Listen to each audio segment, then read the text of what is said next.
Next step हमारा recce healing process में आ जाता है कि रेकी हीलिंग प्रोसेस में इंट्यूशंस किस तरीके से काम करती हैं। तो इंट्यूशंस का बहुत इंपॉर्टेंट रोल है, क्योंकि रेकी हीलिंग जब हम करते हैं तो उसमें हम मन ही मन या हमारे क्लाइंट के लिए कुछ अच्छी बातें, कुछ इंट्यूशंस हम उसको देते हैं, और जिसके कारण फिर वो हील महसूस करते हैं, वो अच्छा महसूस करते हैं। तो इंट्यूशंस जो हैं वो हम दो तरीके से उसको देख सकते हैं। पहला तो ये है कि आप जब सेल्फ हीलिंग कर रहे हैं या अदर हीलिंग कर रहे हैं तो आपको क्या इनर गाइडेंस आपको मिल रही है। आपके थॉट प्रोसेस में कुछ चीज़ें डाउनलोड होंगी जो आपको महसूस होगा कि ये बिल्कुल नया थॉट है मेरे लिए, या ये बात जब मैं कर रहा हूँ तो ये बिल्कुल नई बात है मेरे लिए, मेरे पास ये पहले थॉट नहीं था, ये प्रोसेस मेरे पास पहले नहीं था। तो आपको अपने इंट्यूशंस पर, अपने इनर गाइडेंस पर आपको ध्यान देना होगा। तो जब आप रेकी हीलिंग खुद की करें या दूसरों की करें, जब आप रेकी हीलिंग के लिए बैठ जाते हैं, अपने हाथों के साथ अपनी रेकी हीलिंग कर रहे होते हैं, तो तब आपके माइंड में, तब आपके मन में क्या विचार आ रहे हैं उनको थोड़ा सा एक ऊपरी तरीके से आपको देखना चाहिए। बहुत सारी चीज़ें आपको डाउनलोड होती हैं जिनको मैं स्पिरिचुअल डाउनलोड कर बोलता हूँ। जिस तरीके से आप फ़ोन में गूगल से कुछ चीज़ें डाउनलोड करते हैं, तो कुदरत भी आपके दिमाग में कुछ थॉट्स, कुछ चीज़ें डाउनलोड करता है, जिनको आप बोल देते हैं ना कि मन में तो हज़ारों विचार चलते हैं। वो हज़ारों विचार चलते नहीं होते, वो हज़ारों विचार आपके सामने होते हैं। उन हज़ारों विचारों में से ये प्रोसेस इतना तेज़ है कि उन हज़ारों विचारों में से जो चल रहे हैं यूनिवर्स में, आप कुछ विचार पिक करते हैं और वो आपके अंदर डाउनलोड जाते हैं। इनको मैं स्पिरिचुअल डाउनलोड्स बोलता हूँ। तो ये जो स्पिरिचुअल डाउनलोड्स आप करते हैं, ये आपकी बॉडी की फ्रीक्वेंसी क्या है, आपकी बॉडी का थॉट प्रोसेस क्या है, आपके मन का थॉट प्रोसेस क्या है, उसके अकॉर्डिंग आप ये डाउनलोड करते हैं। इसकी किसी दिन हम डिटेल से बात करेंगे। तो इंट्यूशंस जो हैं, आपको हीलिंग के वक्त जो इंट्यूशंस आ रही हैं, तो उसके बारे में भी आपको अवेयर रहना चाहिए, उसके बारे में भी आपको जागरूक रहना चाहिए। एक है कि इन इंट्यूटिव स्किल्स को हम कैसे डेवलप करें, कि मैं कैसे उस प्रोसेस के बारे में अवेयर रहूं, मैं कैसे उस प्रोसेस के बारे में जागरूक रहूं कि मुझे क्या इंट्यूशन आ रही है, क्या वो मेरे काम की हैं, क्या वो मेरे काम की नहीं। तो इसके लिए आप मेडिटेशन कर सकते हैं, एनर्जी सेंसिंग एक्सरसाइजेस कर सकते हैं। एनर्जी सेंसिंग एक्सरसाइज में सबसे पहले तो एक्सरसाइज यही आ जाती है कि आप अपने हाथों को रगड़िए। जब आपके हाथ गर्म हो जाएं इस तरीके से, तो आप देखिए इनको इस तरीके से आप ऊपर रखेंगे, तो यहाँ से आपको कुछ कुछ एनर्जी महसूस होगी। ये आप अपने हाथों को रगड़ के आप अपने इलेक्ट्रोमैग्नेटिक फील्ड को एक्टिवेट कर लेते हैं, और फिर आप यहाँ कुछ सेंसेशन, कुछ ऊर्जा महसूस करते हैं। जब आप इस सेंसेशन को, इन हाथों को आगे पीछे करके देखेंगे, तो महसूस करेंगे कि या तो ये एक दूसरे को अपनी तरफ खींच रहे हैं या एक दूसरे को अपने से दूर कर रहे हैं। तो ये कुछ एक्सरसाइजेज हमारे पास हैं जिनसे आप एनर्जी सेंसिटिव हो जाते हैं। जब आप इसकी प्रैक्टिस बहुत अच्छे से करते हैं, तो फिर आप बाय डिफ़ॉल्ट, आपको फिर हाथ रगड़ने की भी ज़रूरत नहीं पड़ती। फिर आप बाय डिफ़ॉल्ट ऐसी टेक्निक में आ जाते हैं कि आप किसी को देख के भी बता सकते हैं कि इसका एनर्जी लेवल क्या है। शुरुआत में आप अपने हाथ रगड़ेंगे और उनको इस तरीके से आगे पीछे करके देखेंगे। ये वन ऑफ मैनी टेक्निक्स है। एक टेक्निक ये है। दूसरा ये है कि आप किसी पेड़ के पास जाएं, पेड़ के पास अपने हाथ रगड़ें और पेड़ की एनर्जी को महसूस करें कि कहाँ उसकी एनर्जी है। आप किसी का भी ऑरा चेक कर सकते हैं। अब मैं यहाँ, अगर मैं मेरे हाथ का, ये मैंने अपना हाथ एनर्जी सेंसिटिव किया, इस प्रोसेस से एनर्जी सेंसिटिव हो जाता है। फिर अगर मैं मेरे हाथ के ऊपर या किसी और के हाथ के ऊपर इस तरीके से मैं करके देखूंगा, तो एक यहाँ पर मुझे लेयर महसूस होती है कि यहाँ आके मेरा हाथ किसी चीज़ से टकरा रहा है, कुछ रेजिस्टेंस उसमें आ रहा है, किसी चीज़ से टकरा रहा है, किसी हवा, जैसे हमारा फ़ैन चल रहा होता है ना, कि अगर हम फ़ैन की बहुत तेज़ हवा आ रही है फ़ैन की और मैं उसके आगे हाथ रखूँगा तो एक रेजिस्टेंस महसूस होता है। तो वो रेजिस्टेंस भी यहाँ, उस तरीके की एनर्जी आपको यहाँ महसूस होती है। तो आप इस तरीके से भी एनर्जी सेंसिटिव एक्सरसाइजेज कर सकते हैं, जिससे आपकी एनर्जी सेंसिटिविटी बढ़ेगी, उसके साथ साथ आपकी इंट्यूशंस पावर भी बढ़ जाती है। तो इंट्यूशंस का भी रेकी हीलिंग में एक बहुत बड़ा रोल है, जिससे आप हीलिंग के लिए, एनर्जी के लिए सेंसिटिव हो जाते हैं। तो आगे हम बात करते हैं कि रेकी सेल्फ हीलिंग क्यों इतनी इम्पोर्टेंट है या क्यों ज़रूरी है। देखिए, हीलिंग जो है वो हम दो तरीके से करते हैं, एक सेल्फ हीलिंग और एक अदर हीलिंग। सेल्फ हीलिंग में आप अपनी खुद की हीलिंग करते हैं, खुद के हेल्थ का ध्यान रखते हैं, खुद की बॉडी का, माइंड का, सोल का ध्यान रखते हैं। अदर के लिए आप यही प्रैक्टिस फिर दूसरों के लिए करते हैं, जो जिनको पता नहीं है, जिनको हीलिंग आते नहीं है, उनके लिए भी आप ये कर सकते हैं। तो सेल्फ हीलिंग रेकी फिलोसफी का सबसे इम्पोर्टेंट पॉइंट है। जब आप खुद हील्ड होंगे, खुद स्वस्थ होंगे, तभी आप दूसरों का इस तरीके से हील कर पाएंगे, दूसरों का ख्याल रख पाएंगे। सबसे पहले आपको सेल्फ हीलिंग पर ध्यान देना है। तो रेकी सेल्फ हीलिंग में आप बहुत सारी प्रैक्टिसेस सिखाई जाती हैं, ऐसी प्रैक्टिसेस जिससे आप खुद हील कर सकते हैं अपने आप को, जिसमें हैंड पोजीशन है कि आपको अपने हाथ कैसे रखने हैं, विजुअलाइजेशन एक्सरसाइजेज हैं, मेडिटेशन की एक्सरसाइजेज हैं, तो वो सारी आपको सिखाई जाती हैं जिससे आप सेल्फ हीलिंग करते हैं। जब आप खुद अच्छे होंगे तो तभी आप दूसरों का भी अच्छे से ख्याल रख पाएंगे। और एक दूसरा पॉइंट इसमें आ जाता है commitment to personal growth. Self healing के साथ साथ आप अपने पर्सनल ग्रोथ के लिए, इमोशनल ग्रोथ है, मेंटल ग्रोथ है, फाइनेंशियल ग्रोथ है, आपकी स्पिरिचुअल ग्रोथ है, तो आप अपने लिए जब आप इस आसपास की टेंशन से फ्री होंगे तभी तो आप किसी दूसरे के भले के बारे में सोच पाएंगे।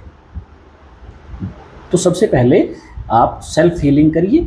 सेल्फ हीलिंग प्रैक्टिस होती है, इसमें रेकी में बेसिकली हम 21 दिन सेल्फ हीलिंग करते हैं। शुरुआत में जब आपको अटूनमेंट मिलती है तो आप शुरुआत में 21 दिन सेल्फ हीलिंग करते हैं। 21 दिन सेल्फ हीलिंग 24 पॉइंट्स के, आपके 24 बॉडी पार्ट्स पर या 24 बॉडी पॉइंट्स पर आपको सिखाया जाता है कि आप सेल्फ हीलिंग करेंगे, जिससे आपके बॉडी से most of the blockages in 21 days में निकल जाते हैं और फिर आपकी बॉडी हील करना अपने आप को शुरू कर देती है।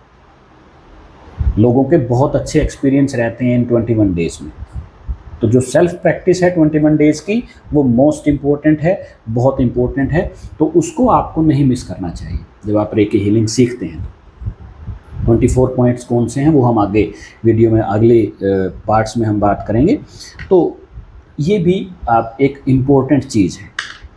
अब हम बात करते हैं कि रेकी हीलिंग क्या है और क्या नहीं है। कुछ मिथ्स हैं रेकी हीलिंग के बारे में, वो मिथ्स क्या हैं या रेकी हीलिंग क्या कर सकती है।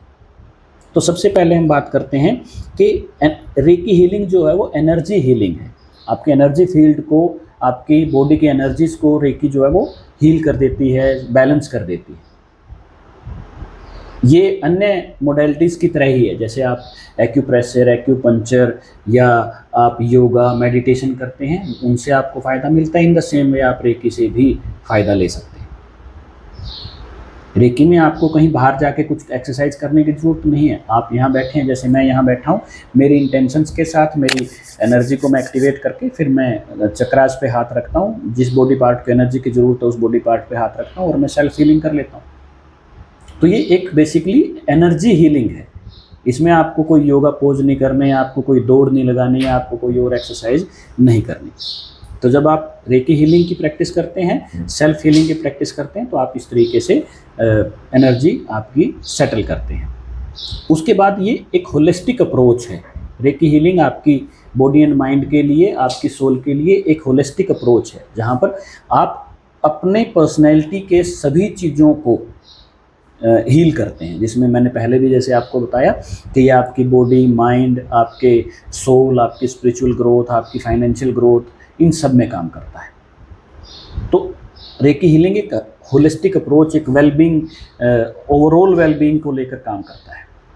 इसके साथ साथ रेकी हीलिंग क्या नहीं है, मिसकंसेप्शन जब हम इसकी बात करते हैं तो रेकी हीलिंग क्या नहीं है। तो reiki healing is not A religion. तो सबसे पहले आपको बात करनी चाहिए, बहुत सारे लोग, पहला प्रश्न यही आ जाता है कि क्या आप किस रिलीजन से जुड़े हैं, आप किस कल्ट से जुड़े हैं। तो मैं आपको बिल्कुल क्लियर कर देता हूँ कि रेकी हीलिंग रिलीजन से नहीं जुड़ा है, ये किसी भी तरीके के रिलीजन से नहीं जुड़ा, ये रिलीजन नहीं है। सभी रिलीजन्स के लोग, सभी मान्यताओं के लोग रेकी हीलिंग प्रैक्टिस कर सकते हैं। इसमें जब हम लोगों को सिखाते हैं तो किसी भी प्रकार की रिलीजियस प्रैक्टिस हम इसमें नहीं सिखाते। जैसे yoga is not a religious practice, meditation is not a religious practice, visualization is not a religious practice. तो रेकी हीलिंग रिलीजियस प्रैक्टिस नहीं है। तो पहली बात तो ये क्लियर करें कि रेकी हीलिंग में किसी भी रिलीजन में हूँ तो मैं रेकी हीलिंग कर सकता हूँ, उससे कोई फ़र्क नहीं पड़ता। तो इसलिए आप इसको चिंता मुक्त हो जाएं कि अगर मैं रेकी हीलिंग करूँगा तो मेरी रिलीजियस प्रैक्टिस मैं कर सकता हूँ कि नहीं कर सकता? बिल्कुल कर सकते हैं, कोई दो राय नहीं। तो आप किसी भी रिलीजन से बिलोंग करते हैं तो रेकी हीलिंग आप कर सकते हैं। अब दूसरी मिसकंसेप्शन क्या है कि बहुत बार नौसिखिए रेकी हीलर्स ये बोल देते हैं कि आपको मेडिसिन लेने की भी ज़रूरत नहीं है। देखिए, जब बीमारी फिजिकल लेवल पर आ जाती है तो उसको फिजिकली तौर पर ज़्यादा अच्छे तरीके से ठीक किया जा सकता है। जैसे मैंने आपको पहले बताया कि recce healing is a energy healing, not a physical healing. Energy level पर हम चीज़ों को ठीक करते हैं, फिर वो फिजिकल लेवल पर ठीक हो जाती है। अगर आप बहुत बीमार हैं तो आपको पहले मेडिकल ट्रीटमेंट लेना है, उसके साथ साथ आप रेकी हीलिंग करते रहिए। बहुत सारे केसेस में 99% केसेस में देखा गया कि आप मेडिकल ट्रीटमेंट ले रहे हैं, उसके साथ अगर आप रेकी हीलिंग करते हैं तो फिर आपका मेडिकल ट्रीटमेंट के साथ जो हीलिंग प्रोसेस है, हीलिंग स्पीड है, वो आपकी मैनी टाइम्स बढ़ जाती है और आप जल्दी हील हो जाते हैं। और उसके बाद फिर आप लगातार रेकी हीलिंग करते रहेंगे तो फिर फ्यूचर में ये गारंटी है कि आप फिर बीमार नहीं होंगे। तो रेकी हीलिंग प्रैक्टिस करते हुए मेडिकल ट्रीटमेंट चालू किया जा सकता है, वो ट्रीटमेंट हम चालू रख सकते हैं, इसमें कोई दो राय नहीं। अगर आप कोई मेडिकल ट्रीटमेंट ले रहे हैं तो उसको चालू रखिए, जब आप ठीक हो जाएं उसको छोड़ दीजिए, रेकी प्रैक्टिस अपनी चालू रखिए। तो ये मेडिकल ट्रीटमेंट का अल्टरनेट नहीं है, ये बात मैं आपको पहले क्लियर कर देता हूँ। अगर किन्हीं बीमारियों में मेडिकल ट्रीटमेंट चल रहा है तो उसको लें, साथ में आप रेकी हीलिंग करते रहें। एक मिसकंसेप्शन ये है कि not a cure at all. बहुत सारे लोग बोल देते हैं कि किसी भी बीमारी का, या बहुत सारी ऐसी बीमारियां जिनका इलाज रेकी हीलिंग में नहीं किया जा सकता। मैं आपको साफ साफ बता देता हूँ, हम एनर्जी हील करते हैं, आपकी बॉडी की एनर्जी हील करते हैं, ब्लॉकेजेस हील करते हैं। जब आपकी बॉडी में कोई ब्लॉकेज नहीं होगा, जब आपके एनर्जी सेंटर्स में कोई ब्लॉकेज नहीं होगा, आपकी मेरिडियंस में, आपकी नाड़ियों में कोई ब्लॉकेज नहीं होगा, तो जब वो ब्लॉकेज नहीं होगा तो आप खुद अच्छा महसूस करेंगे, आप खुद हेल्दी महसूस करेंगे। तो सभी तरीके की बीमारियों को रेकी हीलिंग में ठीक किया जा सकता है, इसमें कोई दो राय नहीं है। अब एक और मिसकंसेप्शन ये आ जाता है कि इसमें हमारी बहुत सारे लोग बोल देते हैं कि हमारी साइकिक एबिलिटीज़ डेवलप हो जाती हैं। हाँ, साइकिक एबिलिटी डेवलप हो जाती हैं, लेकिन वो एक अच्छे पॉइंट ऑफ व्यू के लिए डेवलप हो जाती हैं। आप एनर्जी सेंसिटिव हो जाते हैं। एक मिसकंसेप्शन ये भी है कि हमें भूत प्रेत दिखाई देने लग जाते हैं, हम एनर्जीज को दिखाई देने लग जाते हैं। नहीं, ऐसा नहीं होता। आप सेंसिटिव हो जाते हैं, एनर्जी सेंसिटिव आप जरूर हो जाते हैं, लेकिन एक लेवल पे, नेगेटिव एस्पेक्ट में नहीं, पॉजिटिव एस्पेक्ट में आप एनर्जी सेंसिटिव हो जाते हैं। तो ये कुछ मिसकंसेप्शन थे रेकी हीलिंग के जो हम बात कर रहे थे। तो इन मिसकंसेप्शंस को दूर रखते हुए बहुत सारी वीडियोज़ इसके बारे में बताई गई हैं कि रेकी हीलिंग इस करने से ये गलत हो गया, वो गलत हो गया। नहीं, वो